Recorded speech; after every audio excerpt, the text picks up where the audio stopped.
The views and opinions of this broadcast do not reflect the views and opinions of Armed Media, New Productions and its affiliates. Enjoy the show.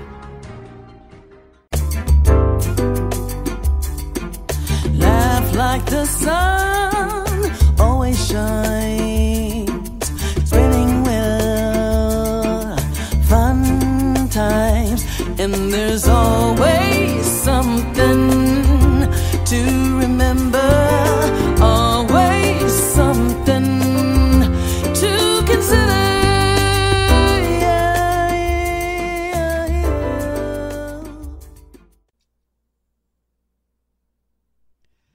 Hi, this is Catrice Barnes and Something to Consider. And tonight I have a special guest all the way from Arkansas. Yes, indeed. Mr. Robert Sikes, who is not only on the ketogenic diet, he's a ketogenic diet bodybuilder. Yep. So how long have you been doing the ketogenic diet? I've been on the diet for about 3 years now. I've been competing as a bodybuilder for since 2012 was my first competition, but I've been doing it keto style for the past 3 years or so. Cool. And so what made you, decide to do ketogenics for bodybuilding? Yeah, it's definitely not common in the sport of bodybuilding. Honestly, there's a nutritional protocol by John Kiefer called carb backloading. And basically what that entails is you pretty much follow a keto diet throughout the first half of the day. And then at evening, you eat a lot of really high glycemic index carbs, like sugary foods to really, fill out and replenish your glycogen stores. But I noticed that I felt better in the first half of the day without the carbs. So I just said, well, let's just see what happens when I remove the carbs completely. And then lo and behold, I felt amazing and did some research, and that was what kept on digging, and now it's my lifestyle. Well, a lot of people out there may or may not know what the ketogenic diet is. Can you kind of give a quick summary of it? Yeah, so in just a few words, it's basically changing the way your body's changing your body's primary fuel source from glucose to fat. It's a high fat, moderate protein, low to no carbohydrate diet, and basically just changing how your body's producing energy. Most people they have carbohydrates, and that glucose is what fuels their day-to-day activities. With keto, you're basically metabolizing your fat stores, both stored adipose tissue or body fat, or the fat you ingest, and using that as your primary source of energy. Now, I have a picture of you. It's the keto powerlifting update, back to my bodybuilding roots. Oh, yeah. That's from your Instagram page. Yeah, a lot of people, when they think of ketogenics, they don't think of this kind of muscle definition. It's most people in bodybuilding, they follow kind of a bro science type approach, which is you just have a lot of protein. Like a lot of my competitors will be at 300 grams of protein a day, minimal carbs or minimal protein or minimal fats. I've had competitors that got as low as 30 grams of fat. Whoa! And they'll kind of taper their carbs throughout their contest prep, but they'll have like days that are really high carb loads. But yeah, nobody has as much fat as I have, and I was able to get leaner than any of the competitors, and I was able to do so much more healthy following the keto approach because I don't know. It's just basically from a high level view, as you're dieting down and you're cutting your calories, the last thing I really tapered or messed with was my fat source. So I had really high energy levels and performance throughout the entire contest prep. And I was able to get really lean because any stored body fat that I had, my body just used and burned. So I was basically just a high functioning, athlete with the diet alone. Now, besides just testing blood sugar and ketones, do you get regular blood testing, medical testing, just to see what your numbers are? Yes, I do a lot of experiments on myself to kind of just fine tune the process, and I tested my blood, get a typical lipid panel test before I started my contest prep, and then I did it again after a 21-day experiment in which I consumed 4,000 plus calories a day, sometimes north of 400 grams of fat a day. And all of my biomarkers, all of my blood results improved. So that was kind of a surprising shock for sure. Now, when you say lipids, I mean, does that mean your cholesterol's high? No, like it was my good cholesterol was higher. With keto, again, I'm not like a doctor, so I can't like prescribe anything, but it's often to see elevated cholesterol, total cholesterol with keto.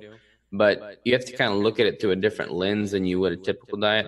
Me personally, my markers all improved based off of what, the general standard of care would suggest. Like my triglycerides decreased, my LDL, my bad cholesterol decreased, my HDL, my good cholesterol increased, and my cholesterol ratio improved. So all of my blood work got better.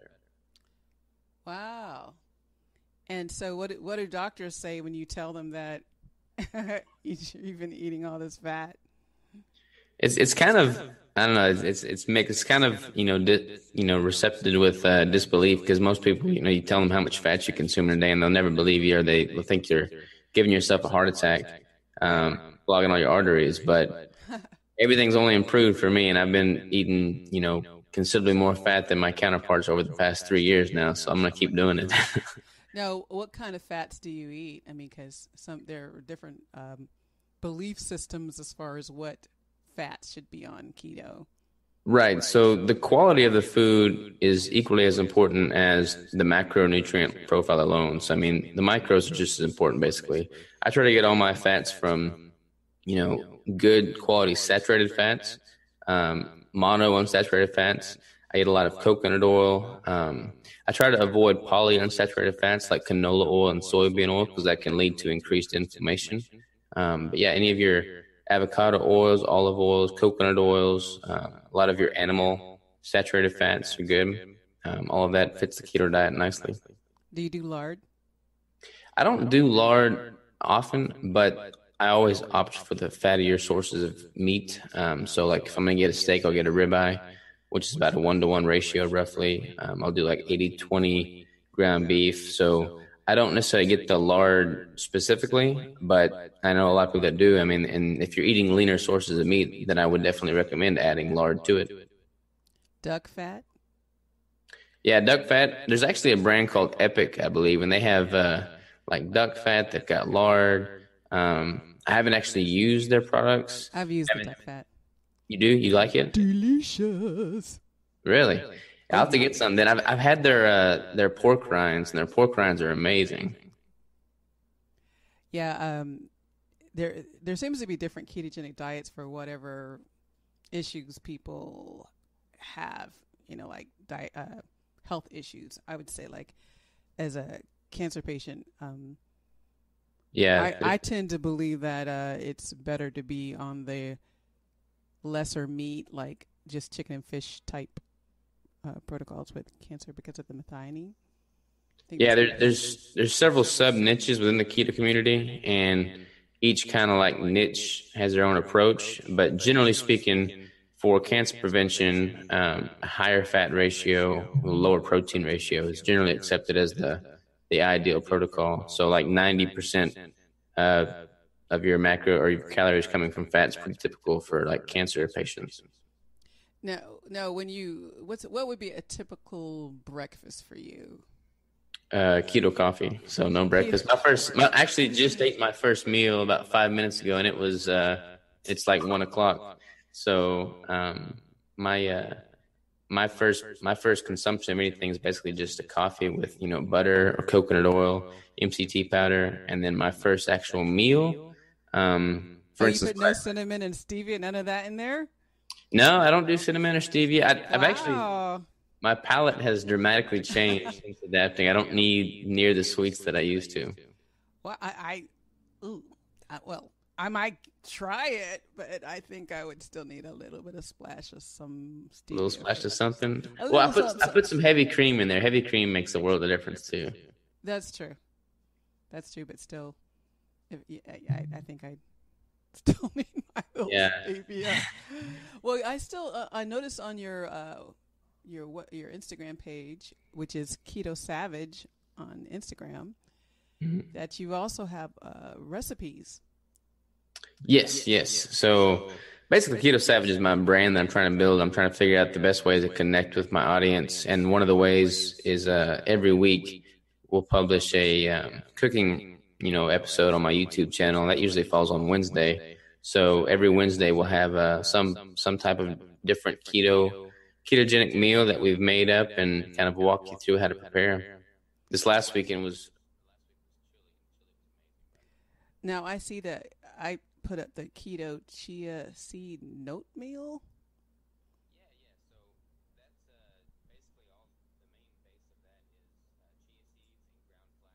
Mm-hmm. Well, that looks delicious. I'm putting up the keto chorizo chili now.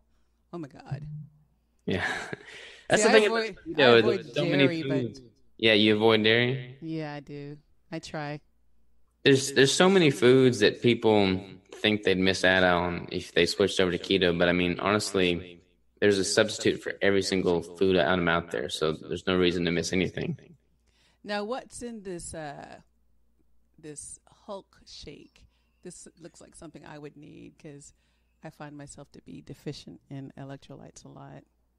Yeah, so electrolytes is, huge. You want to make sure your sodium, potassium, magnesium are pretty balanced with keto. So that was a pretty simple recipe. All that is an avocado. Avocado's got about 950 milligrams of potassium. So really good source of potassium. Then you can put some salt in there, just some pink Himalayan salt for your sodium.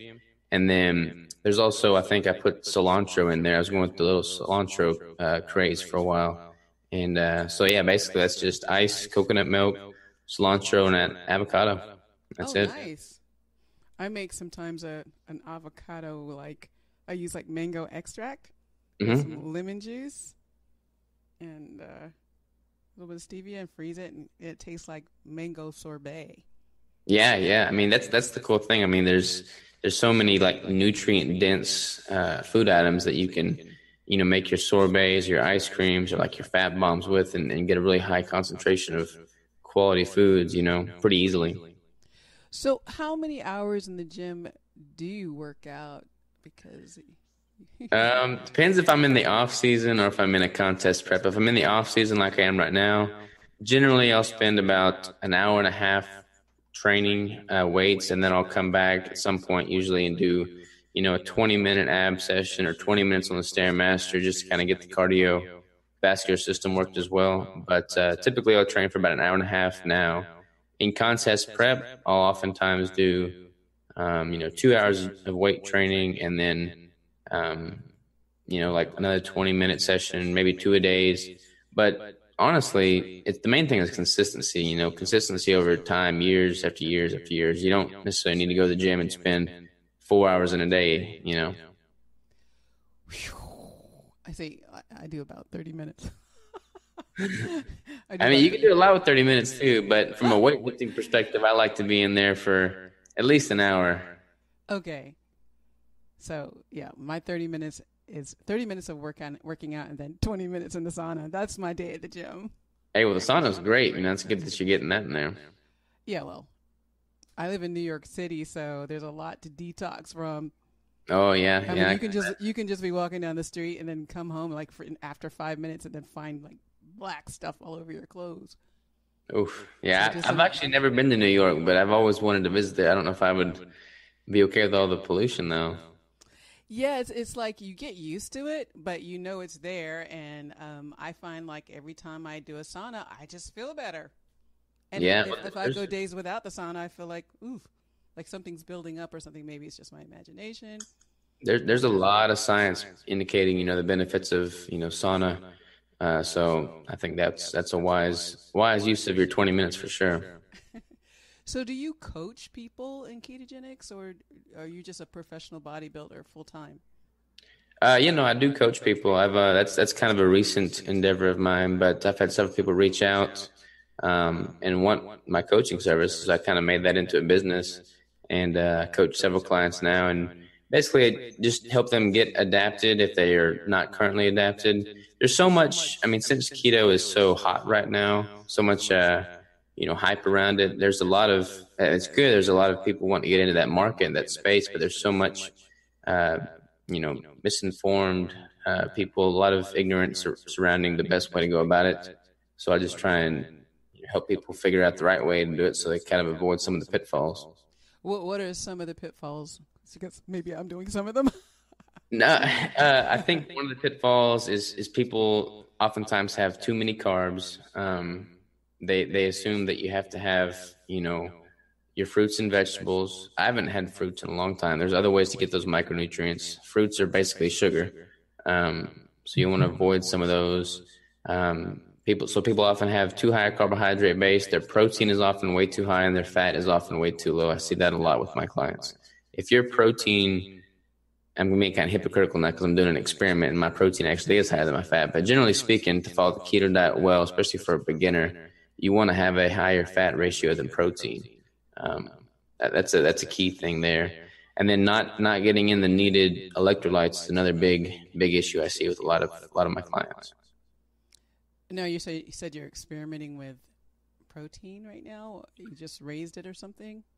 Yes. So basically, one of my friends, Danny Vega, and I were doing a 3-month-long experiment in which the first month we have elevated protein levels, the second month is going to be elevated fat levels, and the third month is going to be a combination of the two. The whole 3 months will be at a 500-calorie surplus, and the whole point of this experiment is to figure out, from an off-season bodybuilding perspective, which one of those macronutrient ratios is going to lend itself to the greatest amount of muscle gain with the least amount of body fat gain, so that I can, and hopefully figure out the best protocol for an off-season ketogenic bodybuilding style. So how far are you into this experiment? It started officially on October 1st, so 10 days now. 10 days? And any kind of short-term results? Yeah, well, this month is the higher protein ratio. So right now, my protein grams are at 235 and my fat grams are at 222. So much higher protein ratio than I'm generally on. I've noticed that I feel like I'm gaining strength, but I feel like I'm also gaining body fat, and I feel more tired throughout the day, especially in the morning than I typically do with a higher fat ratio. Interesting. And I just feel a little bit more bloated. So I think my body personally responds better to higher fat ratios. But I mean, it's early to tell. Well, what would be the normal protein ratio for you? Generally, my protein or my fat ratio is around 80% or more. So a typical day for me would be about 220 to 250 grams of fat, and then as little as 110 or 120 grams of protein. Wow, that's not much. Yeah, I mean, when I got down in my competition prep, I was as low as 65 grams of protein. Wow. And how much fat? At that point, my fat was 140, my protein was about 65, and my carbs were minimal. I think I was at about 1,650 calories. And that was the last leg of my prep, so I was pretty low and depleted at that point. But yeah, not very much protein at all. So did you have to do calorie restriction for competition? Is that part of it?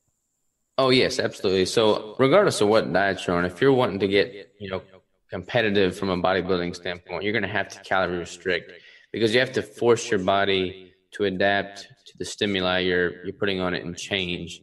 The stimuli being restricted calories and the adaptation and the change being lower body fat. So I restricted, but it was a much more sustainable cut than in the past when I, deplete my fats.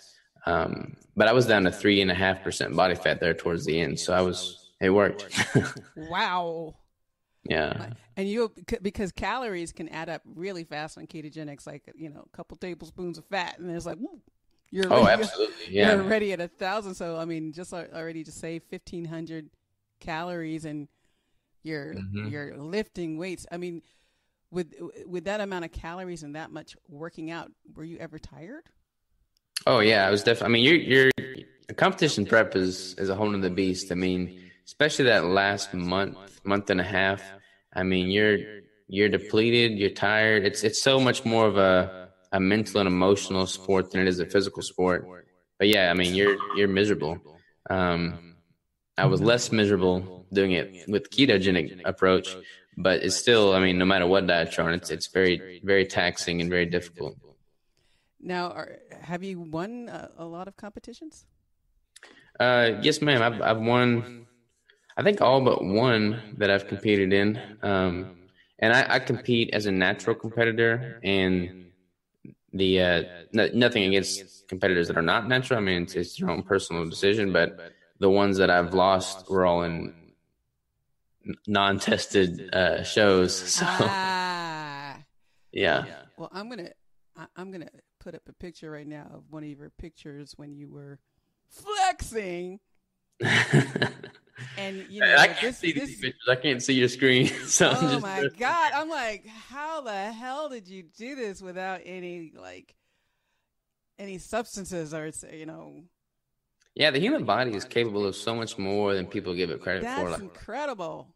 Yeah, I mean, I don't even really take a whey protein supplement hardly. I mean, my supplementation is very minimal. It's mostly through just nutrition and training. But yeah, I've never done any of the, the skeptical products of any type. Not even that. What's the human growth, HGH or the HGH, human growth hormone? Yeah. No, I've not done that. I mean, your body produces quite a lot of growth hormone naturally, and with keto, I mean, testosterone, for instance, male growth hormone, it's the precursor to that is testosterone, which precursor to that is cholesterol. So by default, being in a ketogenic diet, you're going to have elevated levels of cholesterol. So it all kind of just flows down, and you wind up generally having higher growth hormone and testosterone. Wow, I never knew that. From the men's perspective. Well, I mean, I know there are natural versions of HGH that you can buy in a health food store. Is that something like that allowed in a bodybuilding competition?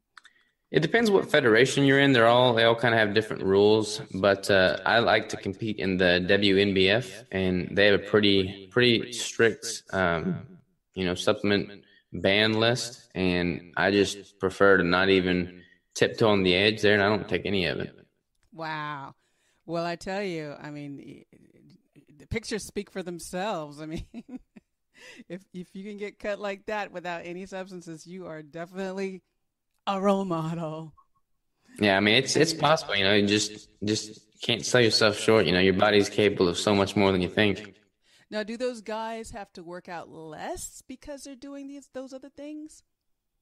No, I mean, there's if you go to the very top of the sport, the people that are competing on the Olympia stage, they're all using performance enhancing drugs, and that's fine. That's just kind of what the sport has become. And I don't look down on them because I mean the work that they put in is amazing. Like I don't sell any competitor short, no matter what they're doing or not doing. I mean, simply being a competitor and performing at that level is a whole nother sport, a whole nother beast, So I respect everybody that's in the sport, regardless. Yeah, I just was wondering if they could curb the time. I honestly don't even know so much the chemistry behind some of the performance enhancing drugs because I just haven't really spent much time looking into it. But that's my shallow thinking. Like, oh, I'm gonna take some HGH and get a 6-pack with my 30-minute workout. Yeah, I don't know. I don't know. I don't know if 30 minutes will do it. There are some drugs that make getting leaner a little easier, and a lot of competitors will use diuretics to kind of draw out the water and have that thin skin appearance. Okay. But yeah, those are all banned in natural bodybuilding as well. So I've not used any of those either. Wow. Well, you look amazing, and you're doing great by, winning. I appreciate it. Yeah, the whole reason I got into this sport in the first place was to live a healthy lifestyle, you know. So I feel, you know, the closer I can do it to being as natural as possible, you know, the more healthy I'll be for the long game. You know, I'm playing for the long term here. For sure. Is there a way for people to get in contact with you if they want to, say, get keto coaching or some advice on bodybuilding with keto? Yeah, for sure. So everything in my brand is branded as Keto Savage. My Instagram, Keto Savage. Facebook is Keto Savage. My website, where you can actually sign up for coaching, is ketosavage.com. But yeah, if you search Keto Savage, you'll find me. Nice. Well, I'm sure you're going to get some people reaching out because your pictures look amazing. And, you know, I might even like call you up for some consultation myself. Hey, come on. I'm all about it. I'd love to help in any way possible. Actually, I've lost 75 pounds in the past year. And that's all with keto? Yep. So that's amazing right there. There's so, like, it's all relative, and everybody's got their own success. And, I mean, that's awesome. Like 75 pounds in a year, I mean, that's freaking amazing. That and a lot of intermittent fasting. Yeah. And I mean, it's like a sustainable approach. Like, this is the first time I've ever spoken to you, but I would assume that this is just a lifestyle for you now, and this is what you're planning on doing forever. I'm not even hungry most of the time, and if I do overeat, it's just because I'm being greedy. Yeah, no, that happens to all of us. That's just being human. For sure. Well, thanks for coming on Something to Consider. It's been great having you. Absolutely. I appreciate you having me. It's been a blast. Oh, yeah. I mean, come back anytime if you have any more news or tidbits, or if you win the next competition you win, you have to come back and tell us how you. All right, I'll do it. Have me on and we'll talk about that in detail for sure. Okay. That's it for Something to Consider. Every Thursday at 9 p.m. Catrice Barnes signing out. Through the night made me feel so right, and there's always